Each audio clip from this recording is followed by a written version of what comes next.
राजा खड़क सिंह बड़े ही लालची किस्म के इंसान हैं। उन्हें हर समय सिर्फ अपने खजाने में पैसे इकट्ठे करने की धुन लगी रहती है। एक सुबह खजाना और खजाना। क्या हुआ महाराज, आप ऐसे क्यों चिल्ला रहे हैं? महारानी, आज मैंने सपने में खजाने की खोज की। अब हम और अमीर हो जाएंगे। कहाँ है वो खजाना? और आप पहले से ही राजा हो, और कितना अमीर होना चाहते हैं? बताता हूँ, चलो दरबार में। महाराज दरबार में जाते हैं। उनके साथ महारानी भी होती हैं और वो सिपाहियों को बुलाते हैं। सिपाहियों, मैंने अपने राज्य में नए खजाने की खोज की है। तुम जाओ और तुरंत उस खजाने को निकाल कर हमारे पास लाओ। महाराज, कहाँ है वह खजाना?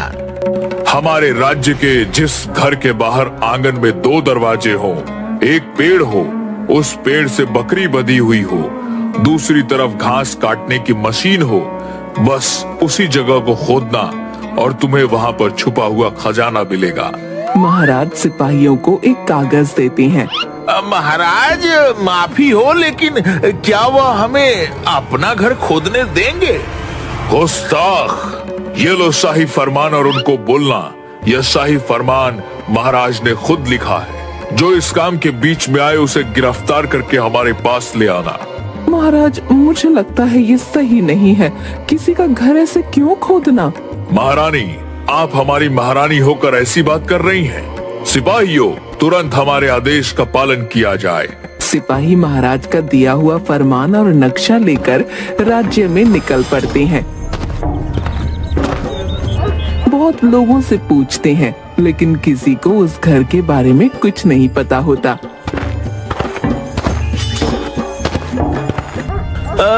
2 दरवाजे, एक पेड़, उस पेड़ से बंधी हुई बकरी, और हाँ, दूसरी तरफ घास काटने की मशीन। बिल्कुल सही, यही घर है। कौन हो तुम और ऐसे कैसे हमारे घर के अंदर घुसे चले आ रहे हो? हम राजा के सिपाही हैं और राजा का फरमान लेकर आए हैं। राजा का फरमान? कैसा फरमान? हे भगवान, मैं तो इस लड़के से परेशान हो चुकी हूँ। रोज कोई ना कोई बखेड़ा खड़ा कर ही देता है। अरे चुप करो तुम दोनों, हम किसी शमशेर को नहीं जानते। राजा जी ने सपने में तुम्हारे घर में गड़े हुए खजाने का पता लगाया है, इसीलिए उन्होंने शाही फरमान जारी किया है तुम्हारे घर को खोदने का। हे राम जी, क्या जुल्म है?